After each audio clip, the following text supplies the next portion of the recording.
welcome to another video. Today is a little different. Today I'm going to be giving my thoughts on High School Musical, the series. It's the first TV show I've watched in pretty much like a year. Like the last show I watched all the way through was the last season of Survivor, which is a show I really enjoy. But like I decided during this extended winter break that I'm home, I'm like, let's watch something. And this had been on my radar for a long time, and I'm just really excited that the show exists. I really love the show, and so I just wanted to go through all the reasons why. It also fits nicely now that Olivia Rodrigo, who plays Nini in the show, dropped a solo single called Driver's License, which I reacted to, and I thoroughly just loved. And y'all said, hey Eric, why don't you give us your thoughts on the show, which I'm more than happy to do. So anyway, I'm going to be breaking down why I love the show, talk about the characters, talk about the plot, talk about like the music, talk about whatever else comes to mind, and not only just talk about what I really love, but also some parts where I think could be like improved or missed opportunities, and maybe something that might be explored when they drop a season 2. So with that, let's get started. By the way, there are definitely spoilers in this, so if you have not watched the show but plan to, you probably should click away for now. So first I want to talk about the characters, and first and foremost, there are 11 characters who we see throughout it, and we see them grow and change, which in 10 episodes that are like 30 minutes long each, that's very impressive. Like, yeah, like each of them have their own storyline. Each of them are introducing, like recapping a show pretty much. Like everyone is like relevant pretty much, and everyone has like at least a little bit of change, some more than others obviously. But like I think what I really appreciate is that they're not really discounting a lot of characters. Like there's not characters that don't matter. Like there's a lot of characters, but they all matter in some capacity, and that's really cool. Let's start with Ricky. I think Ricky is a very interesting character. At first I was like, like he's fine. But like I think more and more I started to like him because like he's much more complex. Like, oh, you just didn't say like I love you, which I was like, that's like a real petty like little scuffle, and you guys have this big saga over this. I really like that it kind of stems the I love you thing from just not just, oh, I wasn't ready. Like it's like, oh, there's like a family situation. There is like just like, oh, how his parents like don't really say I love you to each other, so it's like not something that he really thinks about, but he definitely, kinda, loves her, and like it's like sweet that that ends up coming to fruition. But like that conflict, I think like it's kind of simple, but like at the same time, like you got to remember who the audience of this show is rather than like adults.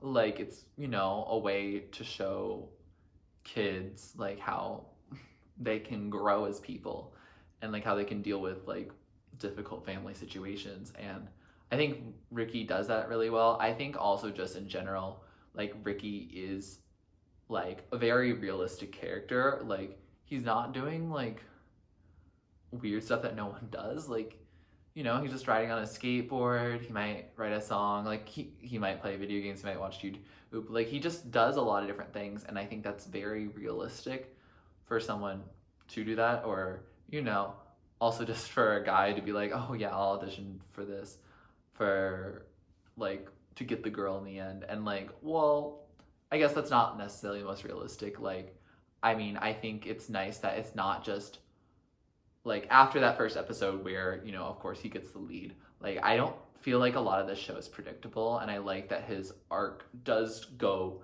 in good directions and then bad directions. Like, he kind of goes all over, and like, it makes sense. It happens. And I like that it's not smooth, because I feel like smooth would be unrealistic. Next we have Nini, who I adore her. I now adore Olivia Rodrigo. She's just an icon. She's a Swiftie, so I'm always going to be a big fan. But like, yeah, like I liked her character because it was really relatable. I mean, we've heard the story of like someone not being able to come out of their shell, but then like ends up, making her moment. Like, and I think that's really like cool that we see that developed. Like, do I think that her getting offered, to be in a performing arts school after like this was her first lead role ever, and most of the time she was like very much in the back, like that might be a little unrealistic just because of how I know how art schools are. But like, I think her like arc is really nice. Like she does go between happy and sad. Like, is she happy that she's by herself? Is she happy that she's with EJ? Is she happy that she's with Ricky? Like, we see that grappling, which like when I was a teen and also just even now, like that can happen a lot. Like one day you're this, one day you're that. And it didn't feel like hysteric. It didn't feel like something that was ungenuine. It felt very genuine. And like I just overall really appreciated what she brought to her role, because like even if like sometimes like it's the other characters around her that are going through more things, like her presence is always welcome. And like I just fully enjoy how she carries herself in like her life, like fictional but like still. Next we have EJ, and like EJ, I really liked him like episode 1, episode 2. Like I felt like he was a good guy, and like I'm a little disappointed that the love triangle that was created, like you automatically end up having to be Ricky and Nene together just because of all the bad things that we see that EJ did and does. Like it's unfortunate that we like have to be on that team, because like originally I was like, yeah, like Ricky, you shot your shot. It's kind of like let it go. But like I think how we get to the point is not just EJ messing up a lot, but also because like the childhood history, when they mention, oh, like Ricky and Nene gave each other like their nicknames, like I'm sorry, it's not going to end another way. It just can't. So like don't try EJ, don't try Dina, like. And that's unfortunate for EJ, because I feel like it would have been interesting if she had gotten back together with EJ, or if they hadn't gotten over it, and what it's like to be in a relationship that is toxic and like grapple with that. I think that would be an issue that would be really interesting for them to explore. Next we have Ashlyn, who's just a lovely character. She's relatable, except for the fact that she can sing really well. Like that's not relatable at all, but like good for her. Like probably one of the best singers in the show. I think whoever the actress who plays her, like she's talented, she will go far. And yeah, I just really liked the energy she brought. She brought that energy of like, I'm a theater kid, but I'm also a little shy and I don't like confrontation, but like I also want to help everyone, but also like I realize where I can't step in. And like, oh, just dealing with that anxiety, like that was very relatable for me. Like when I was watching it, I was like, whenever I saw her, I was like, oh, this is gonna be a good scene, because like she's gonna say something relatable and I'm gonna be like, yep, I agree. Then we have Courtney, who's also iconic. Like I don't remember what her first line was. It was something that was, I think, like a diss to Ricky, and I was like, yep, perfect. Like Courtney is iconic. And also I hope that in this season 2 that she gets more musical moments, because like she is such a good singer. Like we have that moment in episode 8, and then we also, like if you watch the holiday special, like it's so good. Like anytime Dara, I think her name is, like sings, like it's incredible. And I just overall thoroughly enjoy her presence in the show. I like that we also got to see, stuff from the side of like, crew, as someone who did a lot on both sides of the aisle, much more on crew in high school. Like I really liked seeing the stage crew vibe, like her being, and the subordinate to like a head costume person, like that dynamic, because that's very real between a head of a certain department for a show and like not the head, like very much realistic. And I like that she is a really good supportive like best friend to Nini. And I hope that ultimately like Courtney ends up having a more dominant role in season 2 because like Dara can act, she can sing, she can do all that. And I would really love to see what they do with that. Like there's just so much talent there. Next we have Big Red. And I don't know if we ever got another name for him, but cool. Like he's a nice presence. Like I don't know, there's not like a whole ton that he does other than like more of a comic relief for like the other characters going through more serious things. And it's nice that he also does like all the sound for the show. Like that's really helpful. Yeah, I think overall like he's a nice presence. I know that the actor I think was the oldest of like the kids, which was nice because I think like now he's like 22, which is not that old for like playing a high schooler. I guess it's like, you know, just 4 years older, which I guess you could have standards of being like, oh, they have to be like the age that they play, which I guess would be preferred, but like at the same time, it's nice because you're not dealing with minors and you're not giving them the trauma that Disney has given in the past. And you're also not having like 28-year-olds play 18-year-olds. So it's like a nice middle ground of this is definitely like legal. Like these are people doing it of their own volition, which is good. But it's also like, oh, it's not something that's going to be seeming super unrealistic because these are literal adults playing kids. I also think that Big Red plays a nice supporting role, and I'm glad that there was that romantic connection between like Big Red and Ash. I think that was very nice, and I would love to see that develop further into more of a main plot line than a subplot line to like a Ricky Nini thing. Next we have Gina, who like I originally disliked Gina so much as a character at the beginning. I was like, oh, she's like this typical like, oh, I'm better than you kind of vibe. But it's like not that. And like her referencing, oh, like she's transferred so much, she has to move so much, like she never really fits in, so she has to like stand out and be amazing at everything.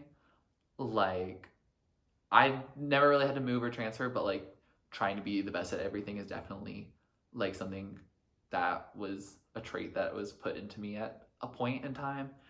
And like fighting through that and trying to just let things go and go with the flow is something that I think is really cool that she gets to explore during her time on the show. I am optimistic the cliffhanger is that, you know, that Ashlyn basically helps Gina stay and not have to move back because like I think her character, just because of her background, which is so different than all the other characters because she's new to the school, she hasn't dealt with the school's drama for very long. Like, I think her, like, putting herself, like, into the narrative more, I feel like that will be more interesting because of that different background. And overall, I'm really excited and hopeful that that will happen. Next, we have Carlos, who basically, like, I don't know, there's not really a big, like, change in him. I guess it's really about him like being able to fit in with the rest of the group. But like, I mean, I like his character. I like the representation that him as an actor brings, and like he delivers some really good lines, which I thoroughly appreciate. Similarly with like Seb, like I like him as a character. I like that we have like this contrast between, you know, agricultural, farmer, like that type of vibe, and like definitely not straight is playing Sharpay. Love it. Like that is something that like is so good that like fresh, as Miss Jen puts it. Like I really like that we get that, you know, difference and we get that dichotomy. Like you can be that and you can also be like this. You can be this like sweetheart shy farmer kid, but then you can also literally be Sharpay and like bop to the top. And like that's something that's relatable to me in that you can be one and the other, not one or the other. And yeah, I would love to see his relationship with Carlos explored more, but also just more representation from him. Like I know that he's a side character, but like I think what's so cool about all these narratives and having this plethora of characters that you keep checking in on, I think like it allows for future seasons to go more in detail with these certain narratives rather than the same narratives they've been sticking with. Next we have Miss Jen, and I just want to know what's going on. Like, she's a lovely human. Love her. Like, her being a drama teacher, iconic. Like, her being an extra in the original High School Musical, iconic. Like, I love that backstory for her. But, like, I'm confused because I want to know what's going on, like, with their past. Because I think there's more than just, like, oh, you have some weird, like, fake degree or something like that. Or your name is, like, a little different. Like, I feel like there's a little bit more to uncover there. Almost in like a soap opera, like, melodrama type of way. Like, I want to know what's going on there because it's like, oh, I'm a fraud or I've done some things I'm not proud of. Like, those are very vague. I want to know what the heck happened. And I'm sure it's going to still be like PG, but like, I want to know. Like, there's definitely stuff that has not been covered yet. And like, either the writers were like, we're going to leave this open-ended and figure out later, or we definitely know. And if it's the latter, like, I definitely want to know too. Finally, the last of the main characters is Mr. Mazzara, who, like, I mean, it's nice to have another teacher, especially to cause that drama. Like, he's fine. Honestly, like, I get it. He's a science guy, and he really just wants people to join his robotics club. Like, valid. Like, I'm sure if I was a science teacher and had a robotics club that was not getting as much attention as the show, like, I know I probably would want that too.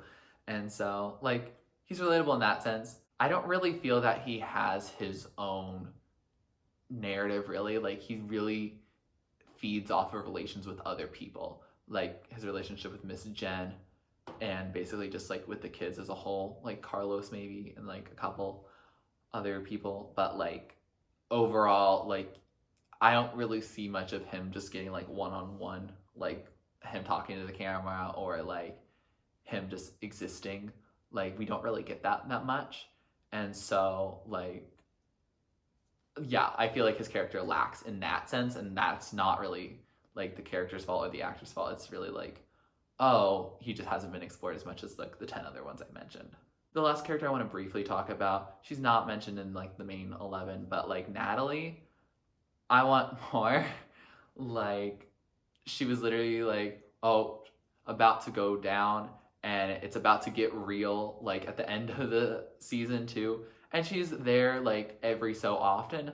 I would like her to be much more, like, present, especially, like, her being, like, an Asian woman would be a lot great representation. I know that Nini is, I think, biracial, but, like, I think it would be nice to also just feature her more, because every time she talks, it's, like, super funny or super, like, interesting.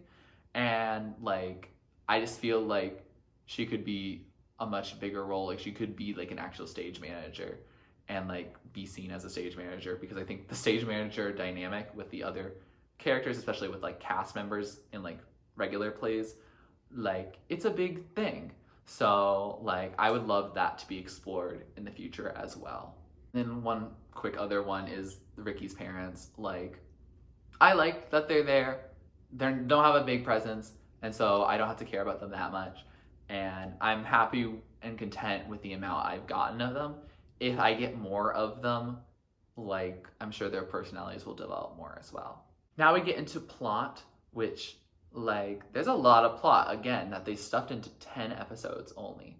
Like, you're saying in 5 hours, we have this many new relationships, we have this many breakups, we have, like, this much drama happen. Like, it's so exciting to see that condensed into such a short amount of time. Like, it's not like we had 1 or 2 weeks, we had, like, a whole semester, and so a lot's gonna go down. I think the first part of that to get into is the love quadrangle, I want to say, rather than a love triangle, because I want to incorporate Gina in there. But Ricky, Nini, EJ, and Gina, like, there's a lot, and basically any of the hetero orientations you can make there, it happens at some point, which is very interesting. And I didn't really expect, like, that to be the way it was, but I am happy that it happened at one point just to see that we explore those options. I will say within that, it was not like to the same extent that like a Twilight or like a Harry Potter or like any other thing where you would ship people within a love triangle. Like there was no more than like one episode where you could ship like Gina and Ricky pretty much, or like a EJ with Nini. Like there was just like a couple episodes where you could do that pretty much. And then after that, they're like, Ricky and Nini are meant to be together. Like every so often, you're like, oh shoot, like they're really filming it and producing it in a way that's like, nope, this is the valid option. And that's unfortunate for like EJ and Gina, because EJ and Gina aren't going to be together. If they are together, it doesn't make sense, in my personal opinion, at this point. Like, it's clear that they don't really like each other that much. Or maybe they're just like fine with each other now. But like, I really would love, I don't know, like, because now I really like Ricky and Nini, but like if Nini goes away at some point and then comes back, like, is Ricky back with Gina? Who knows? But like Ricky and Nini just are like now classically them, whereas like, I don't know, like I can't think of who in the main cast like EJ or Gina could be in a relationship with. They don't have to be, like, at all. Like, and that's something that I also can critique about the show, is that they basically make everyone be in a relationship and they don't need to be in a relationship. They can just be themselves and be single. Actually, my favorite part of Nina was like during Thanksgiving when she's by herself, when Ashton says to write a song for you. Like, I just want that. Like, and then it ended up being like, oh, Ricky and Nini are together now because Gina left. And honestly, I feel like Ricky and Gina, like, they seemed like a good match at the time because they have such similar backgrounds that they understand each other, even if they didn't have much of a shared past. And so bringing in like the childhood stuff, like when they're at the El Rey Theater, like, it's a little frustrating because it really comes out of nowhere. Like, we didn't know that. And it means like, oh, I can't really ship Ricky with Gina. And after EJ did all those things, like, I can't really ship Nini with EJ either. But like, yeah, that's unfortunate because I feel like it's a missed opportunity to let these other characters that were more side characters like exist within the main plot. So I think basically what I'm hoping is that EJ and Gina have much more prevalent plot lines that very much matter to the overall show, because like I could clearly see with how episode 10 ended the way it did that Ricky and Nini are going to continue being a big focus, and possibly even more of a focus than they were in season 1. And honestly, I would just love to see all the characters have that same type of focus. Not only does Gina deserve better in particular, but I also think Courtney deserves a plot line that is irrelevant to Nini. I actually thought, and this is me being wrong, but like, I thought when Courtney sang and then everyone was like, oh my god, you're so good, and then when she gave like the call to the performing arts, I thought that was for her and that Courtney was gonna leave, which was like, oh my gosh, like she was like, oh, singing my dream. And like, no, it was for Nini. And I get that as a supporting character, like she doesn't have that. But like, I would have loved if Courtney had like a plot line where she is the focus for more than just those like 3 minutes of her singing. Like, I think it would be really good for her. I just really want like her role to be more than just a best friend. Like, I'm glad that she exists as a best friend, but I would love her having a plot line that mainly focuses on her, because I think she deserves it, honestly. Again, just wanted to re-emphasize the fact that everyone pretty much has a relationship at some point, and I would like there to be people who are happy being by themselves. I think Courtney ends up being by themselves and EJ ends up being by themselves. I don't think EJ's happy being by himself yet. Maybe having that feeling exist would be nice. Like, I feel like Courtney just already radiates like, I'm single and I'm happy with that vibes. But like, if she did have a relationship, I wouldn't mind, honestly, for that. But like, I feel like the tendency for all these characters to immediately need to be in a relationship of some sort, it's just like, Like I think like we could have some more ace representation in it. Aromantics, asexuals, like all of that, like, or people who are just happy being by themselves, frankly. Like I think that would be really cool. I think it would also be cool to have more than just like gay representation, like bi representation, pan representation.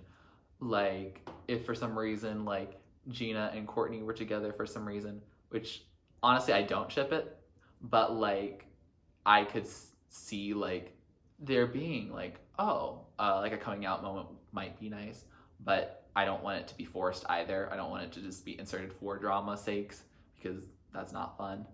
Someone who's speaking from the community, like that's not fun to just see it forced. Like I think what I like about Carlos and Seb is that it's very natural. Again, with Nini's parents, I think that's very natural as well. I think I'd really like some characters that are definitively like, I'm happy being by myself is nice. But also like, I'm happy being who I am as well. Like I don't want it to feel like forced in either direction, if that makes sense. Plot wise, I also don't understand the adult drama. Like, I don't know what's up with Miss Jen. We didn't really get much between like the Ricky's dad and Miss Jen. Like, what's going on there? Like, is she also interested in Mr. Mazar? Are they just like good friends? Like, I'm happy with a guy and a girl being platonic friends on a Disney show, but that just doesn't happen that much. So like, I'm just surprised is all, like, that they're doing that. Like I feel like that might end up being a love triangle, and I don't think I want that to be a love triangle. I'm also interested that Ricky was like totally okay with his dad like dating his drama teacher. Like, okay, interesting moment. Like it's also interesting that that's the case, but then like he's not interested with his mom bringing her new boyfriend. I guess because like the official versus non-official, like maybe there's that dichotomy. But like I feel like that's such nuance that I don't think Disney's really covers that much. I don't know. I feel like this adult drama paired with just like how much drama can be thrown in, but not even in like in an unnecessary way, like just in how it's like produced. It feels much more like a soap opera, or like a Disney type of soap opera, like a Violetta or a Soy Luna, rather than like a Disney Channel show that I watched as a kid, like a Hannah Montana or like Jonas or Sweet Life of Zack and Cody. Like the type of plot that goes to the next episode is very important for the next episode is very much like drama oriented, but also is nice that like it's condensed into 10 episodes rather than a whole like 80 episode season of like Violetta, where every episode's like 45 minutes and we kind of go through the same plot line a lot but in different ways, which, don't get me wrong, I love that show so much, but like it was nice for like me to be able to do it all in a day, whereas that's definitely not physically possible when it comes to like one of the Disney telenovelas. It's interesting how it's like differently produced, and I don't know if that's because it's a Disney Plus original or if it's because like a new era of Disney. Like I don't watch the most recent episodes of whatever show is on Disney now. Like that's new stuff. Like I mainly have just watched stuff that was in my era, late 2000s, early 2010s. So I don't really know how like stuff has changed. I know that there's much more LGBTQ plus representation. I know that there's a lot more like race representation, like that they are trying, I guess, in the way that Disney can, I guess. I don't know, I'm not trying to cut them any slack, but like I've heard at least that 2020 Disney is different than 2010 Disney, and 2010 Disney is definitely different than 2000 Disney. So like, yeah, it will be interesting to see how that production continues. Like it definitely feels very much like a telenovela, more than like a Disney Channel like from the late 2000s that debuted in America only, or was focused in America. That's not to say that it is very much like a soap opera at all. Like it does have its like more comedic moments, and it's fun and like silly and quirky, but like it does feel different. And I'm kind of mad about the cliffhangers at the end of season 1 in particular, because that meant basically that like we have to wait till season 2, which didn't come out last year, and it's hopefully coming out in 2021, but I know a pandemic happened and is happening still. So like I am optimistic, But after watching the whole season in one day, like, I'm anxious for more. And that's where the 10 episodes is a limiting factor, because it's like I don't have much to do during that time. I just have to exist. And the amount of cliffhangers that they put in like the last like 2 to 5 minutes of the final episode is just a lot. Like what's happening to Nini, Ricky, his parents, like Gina, like Big Red, like is he joining the robotics team? Like that's even such a little thing, but like I care. I have become emotionally invested in all these characters and I want the best for them. And there's just so much drama and I need them to be okay. And I don't know if they're okay. I also briefly wanted to talk about the music of the season. Like, they can all sing. I would say the people who sing the best from what I've gotten from the show is definitely like Ashlyn, Courtney, like Nene. Like, I'm glad that Nene got a lead. I think that Courtney and Ashlyn having more solos that we hear regularly would be nice. Like, when I heard like Dara's 2 holiday special songs that she did, I was like, oh dang. Also, when I heard Ashlyn's, I was like, oh dang. And when I heard what Ashlyn did, like as Miss Darbus in the show, I was like, oh dang. And then I was like, I just need more from them. Like, I need to hear them sing more. I also like EJ's voice. I know like pretty much all the songs that he released under EJ, or at least for the show, is very like boy bandy, which they even comment on in the show. But I still kind of vibe to it. Like, it definitely isn't a One Direction, Big Time Rush, Jonas Brother kind of vibe. And I'm kind of here for it. Like, yes, it feels kind of throwbacky to the time when I was like watching Disney regularly. So I'm glad that we get to experience that type of music as well as like the more emotional stuff that these women are providing us. I will say also the original soundtrack just kind of hits. Like the songs that they wrote are great and the songs that they're covering are also great. Like it is a good show and it doesn't feel forced that it's a music type of show. Like I feel like most Disney sitcoms end up having to force music into it in some way, but literally it's a musical that they're putting on. So it makes sense and they're asking to be right original stuff, and like some of these people are like theater people who probably do musical theater, which means they probably write their own stuff at some points in their life. So like it makes sense that it comes up, and I'm glad that it comes up because I get to hear their lovely voices. And this is just some miscellaneous general thoughts that I definitely couldn't put into characters, plot, and music, so here they are. First off, I like the way that they talk in general. Like it definitely feels like something I say or someone slightly younger than me says, or maybe slightly older, but more me and younger kind of say. Like a little bit of internet talk and a little bit of just like teen lingo. And I like that. I don't feel like it feels like a bunch of adults in a room sat down together and were like, we're gonna craft this for kids. Like it really felt natural. I feel like some of those lines had to be ad-libbed or changed like slightly in how they were delivered just to fit like people's natural way of speaking. But like some of these lines, I ended up turning closed captioning on the whole time because I realized I can't watch TV without captions, but also because like some of those lines were just so good and sometimes they're delivered really quickly, rapid fire, snap back, and I'm like, wait, did they really just say what I think they just said? And I back it up, or I look at the captions and it's like, yes, they did exactly say that's that on that. I also really like the way that they handle so many different issues. They talk about family stuff. They talk about like, you know, orientations and like being an outcast or, you know, having it all, and like the downfalls of when you realize like you've done some trash things because you thought you had it all. And like I like that we see a lot of the struggles for most of them. Like it's nice because it makes these characters much more human, more relatable. Don't make a perfect character, don't make a character that everyone has to hate.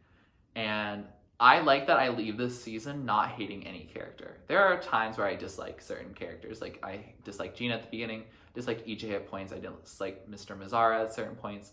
But at the end of the season, I don't dislike anyone. And that's good because it means that I can root for any of them. Like, I root for EJ's happiness even if I'm not going to ship him with Nene anymore. Like, I root for Gina's happiness even if I can't ship her anymore. Like, I root for all of them to be happy. And, like, none of them are perfect at all. They've all make questionable decisions at certain points, but, like, they're teens. Like, they're human. Like, and it makes them much more complex. And you also get to see some of the rationality of why they do those things. I also like how they bring up certain things that are much more, like, modern or much more modernly socially acceptable, and how they make things non-issues. For example, like, I don't have to see Carlos and Seb, either of them have to come out. Like, Carlos, it's like, yeah, he's pretty much open.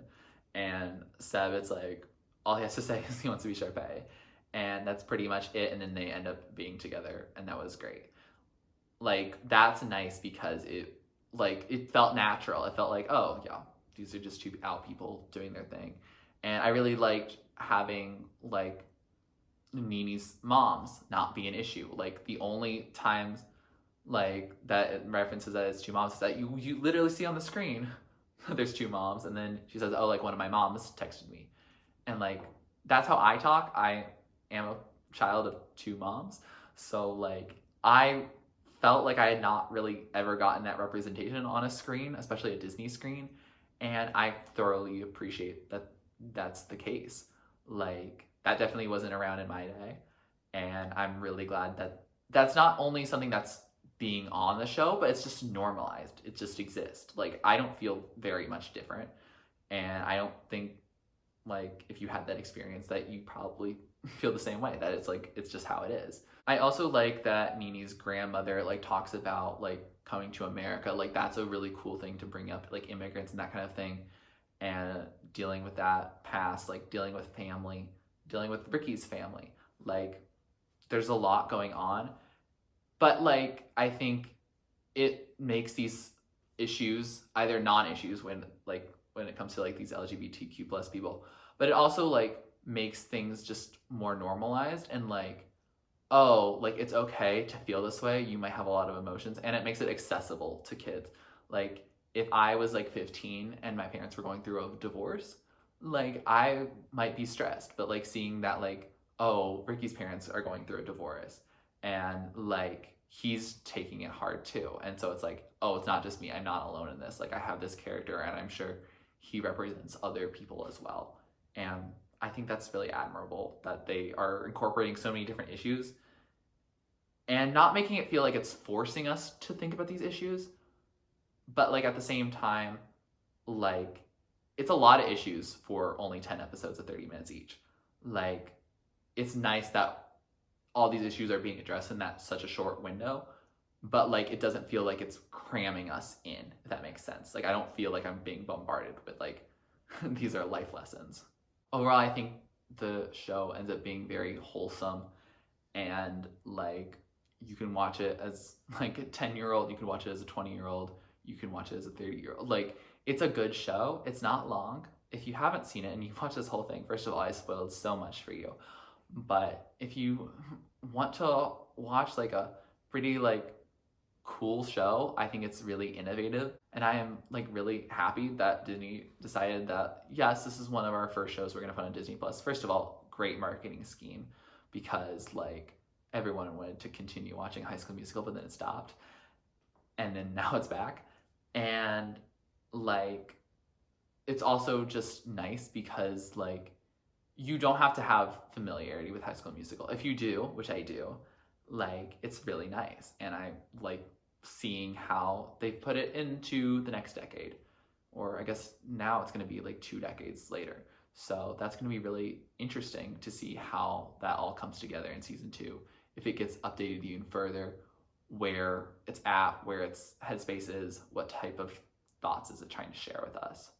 And last but not least, I really like that it's not trying to make itself like High School Musical 4. It's not trying to make itself like, oh, like, we're just continuing the series. Like, no, it's its own show in its own right. It has like covers of High School Musical songs. Like, everyone who's on that cast definitely loves High School Musical, the originals. It definitely pays homage to the show, but it's not trying to like force like the love of High School Musical, the originals, down our throats. And like, it's just nice that we get that, oh, this is a new show, it's a show within its own right. But it also pays homage to shows that you may or may not love. And as someone who loves that, like, it's nice to get like a follow-up and see where people are now. It was nice to have the Lucas Grabeel and the actress who plays Martha Cox. I don't remember her real life name, but it was nice to have them both make cameos in the show. It was nice that Lucas Grabeel got to be Lucas and not Ryan. Like, it was nice. It felt like it was a little passing of the torch, but like definitely not like like it wasn't like cheesy. It wasn't trying to, hey, like, you know, we need to harp on this nostalgia and milk it as much as possible. It's like, oh, we love what we've done before. This is the next chapter. We want you to be a part of it if you're interested. And I'm glad that those two were interested. Honestly, two of the best cast members from the show. Let's be real. Anyways, I think that will do it for my probably long talk on why this show is just so lovely. I'm so excited for season 2. Like, let me know if you want me to do like reactions to individual episodes or like the whole show once I'm done with it, like I did here. Like, or let me know if you want me to do it for other shows as well. Like, I don't watch TV that much at all. So like, I just kind of got obsessed in this vein. So I'm really happy I got obsessed, but also like, I don't know what to do with all that energy because I don't get obsessed with these kinds of things often.